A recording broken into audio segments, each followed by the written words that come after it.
وقفے سے پہلے ہم بات کر رہے تھے کہ مولانا اس بات پر افسوس کا اظہار فرماتے ہیں کہ ہماری تن پروری کی وجہ سے ہماری روحیں مردہ ہو گئی ہیں اور روح کے لقمان کو ہم نے گروی رکھ دیا ہوا ہے۔ کیا فرماتے ہیں مولانا؟ بہر لقمہ گشت لقمان گرو، فرماتے ہیں کہ ہائے افسوس، لقمے کے لیے ہم نے روح کا لقمان گروی رکھ دیا ہے۔ وقت لقمان است، اے لقمہ برو، فرماتے ہیں اے لقمے چلا جا، روح کے لقمان کا وقت آ گیا ہے۔ آگے فرماتے ہیں از ہوائے لقمہ این خار خار، فرماتے ہیں کہ صرف لقمے کی خواہش کی خاطر ہمارے سارے تردد ہیں۔ از کف لقمان بیرون آرید خار، فرماتے ہیں روح کے لقمان کے پاؤں سے کانٹا نکالو۔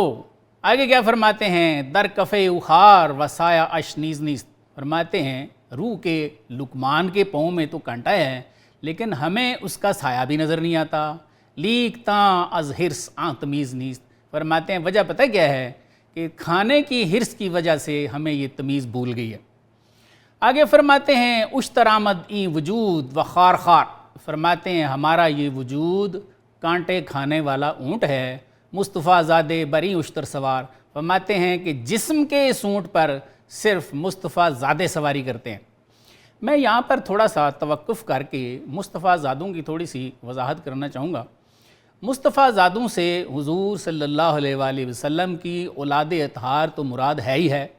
مولانا اس سے مراد ہر اس امتی کو بھی لیتے ہیں جس نے حضور صلی اللہ علیہ وآلہ وسلم سے ڈائریکٹ، آپ کی آل اولاد سے یا اولیاء امت میں سے کسی سے بھی یہ نور شرح صدر حاصل کیا ہوا ہے۔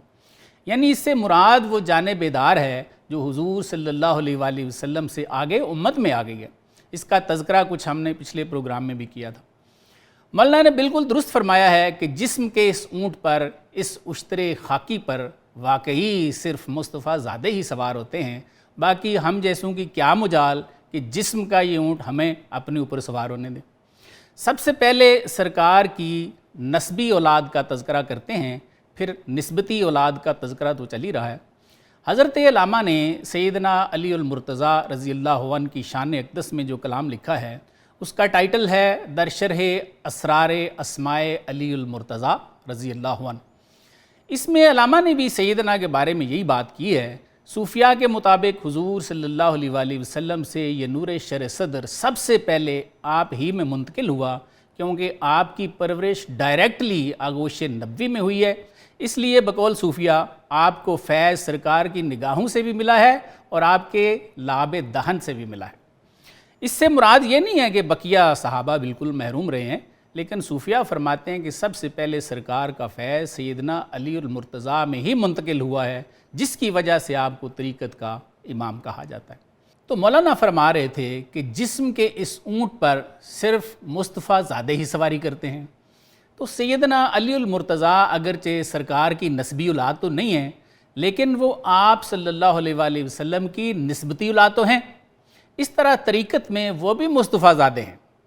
حضرت علامہ اپنے کلام میں سیدنا کے بارے میں بتاتے ہیں کہ آپ اس اشتر خاکی پر کیسے سوار ہیں۔ علامہ فرماتے ہیں خاک تاریکے کے نام اتنست، فرماتے ہیں وہ تاریک خاک جس کا نام بدن ہے۔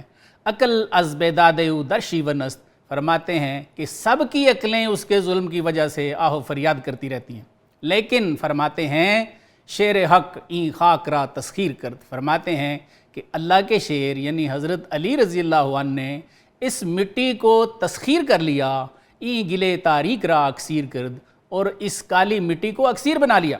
آگے کیا فرماتے ہیں؟ مرتضیٰ کے از تیغ او حق روشن است، فرماتے ہیں علی المرتضیٰ رضی اللہ عنہ جن کی تلوار سے حق روشن ہے، بو تراب از فتح اقلیم تن است، فرماتے ہیں کہ انہوں نے اس تن کی سلطنت کو چونکہ فتح کر لیا تھا، اس لیے آپ صلی اللہ علیہ وآلہ وسلم نے ان کو ابو تراب یعنی مٹی کا باپ فرمایا۔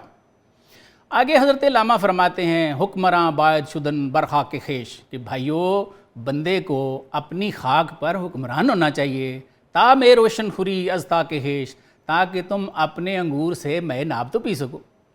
صرف ایک شعر حضرت علامہ کا لوں گا، خاک گشتن مذہب پروانگی است، علامہ فرماتے ہیں کہ خاک ہو جانا پروانوں کا مذہب ہے، خاک را تراب شو کہ ای مردانگی است، فرماتے ہیں تو بھی اپنی مٹی کا باپ بن، مردانگی تو یہی ہے۔